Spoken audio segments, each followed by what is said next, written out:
Willkommen zu den Übungsgesprächen auf Deutsch mit Geschichten. Bist du bereit, dein Deutsch zu üben und fließender zu werden? Lass uns anfangen. Es war einmal eine Witwe, die 2 Töchter hatte. Die eine Tochter war schön und fleißig, während die andere hässlich und faul war. Die Mutter liebte die hässliche und faule Tochter mehr, weil sie ihr eigenes Kind war. Daher ließ sie ihre schöne Tochter, die nur ihre Stieftochter war, alle Hausarbeiten erledigen. Dieses schöne Mädchen wurde wie Cinderella in der Familie behandelt.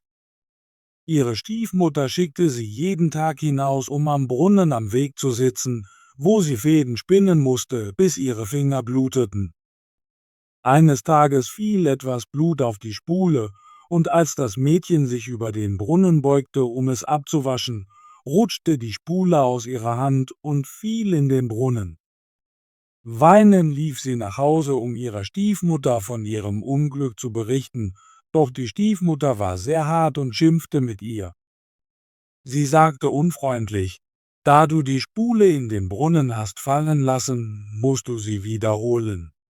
Das Mädchen kehrte zum Brunnen zurück, ohne zu wissen, was sie tun sollte. In ihrer Traurigkeit sprang sie ins Wasser, um die Spule zu holen. Danach erinnerte sie sich an nichts mehr, bis sie in einer schönen Wiese aufwachte, die von Sonnenlicht und Blumen in alle Richtungen erfüllt war. Als sie durch die Wiese ging, stieß sie auf einen Ofen eines Bäckers, der voller Brot war. Die Brote riefen zu ihr: „Nimm uns heraus, oder wir verbrennen." „Wir sind schon gebacken." Also nahm sie die Brotschaufel und holte sie alle heraus. Sie ging ein Stück weiter und fand einen Baum voller Äpfel. Der Baum rief zu ihr: schüttle mich bitte. Meine Äpfel sind alle reif." Also schüttelte sie den Baum, und die Äpfel fielen wie Regen herab. Sie schüttelte weiter, bis keine Äpfel mehr am Baum hingen, dann sammelte sie in einem Haufen und setzte ihren Weg fort. Als nächstes sah sie ein kleines Haus und eine alte Frau, die hinausschaute. Die Frau hatte so große Zähne, dass das Mädchen Angst bekam und versuchte wegzulaufen. Aber die alte Frau rief zu ihr: „Wovor hast du Angst, liebes Kind? Bleib bei mir. Wenn du die Arbeit in meinem Haus gut machst, werde ich dich sehr glücklich machen. Schüttle nur mein Bett gut, wenn du es machst, damit die Federn herumfliegen. Die Leute unten werden sagen: Es schneit wegen mir, Mutter Holle." Die alte Frau sprach freundlich, so dass das Mädchen den Mut fand, zuzustimmen, für sie zu arbeiten.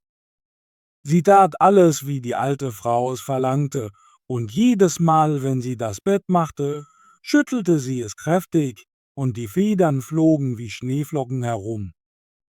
Die alte Frau hielt ihr Versprechen.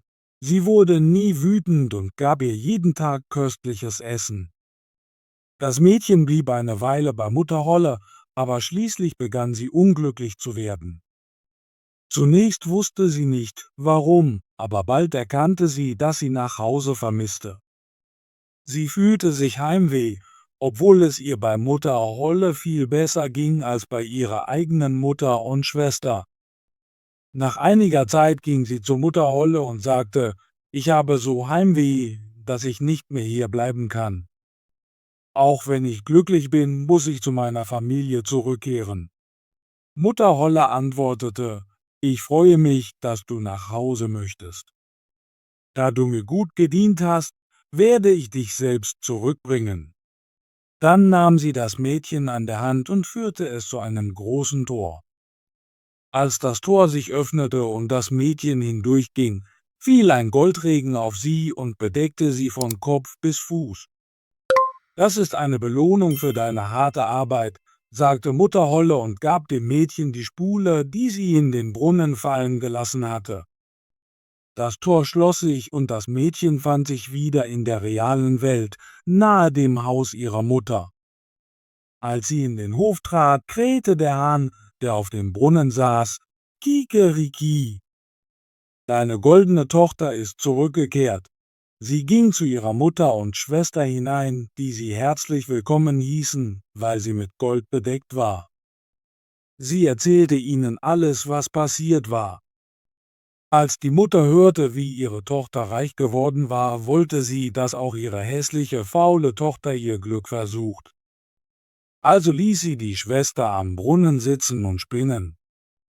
Das Mädchen stach sich in den Finger und sorgte dafür, dass etwas Blut auf die Spule fiel.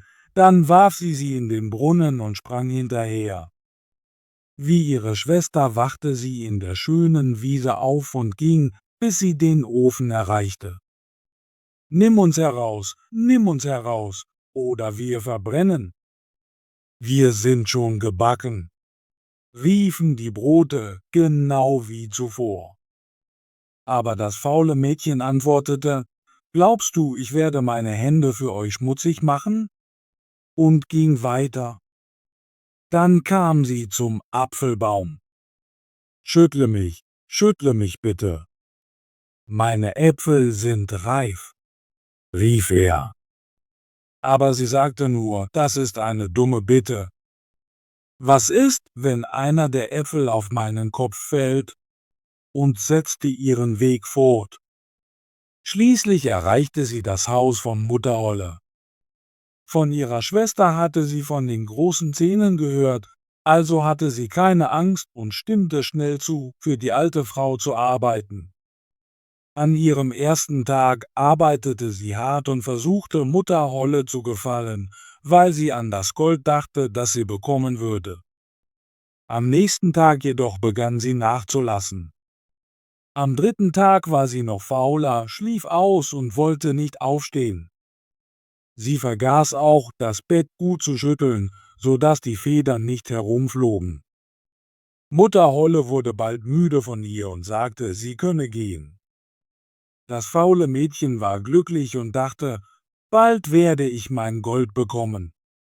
Mutter Holle führte sie zum großen Tor, genau wie ihre Schwester, aber als sie hindurchging, fiel anstelle von Gold ein großer Eimer Pech über sie.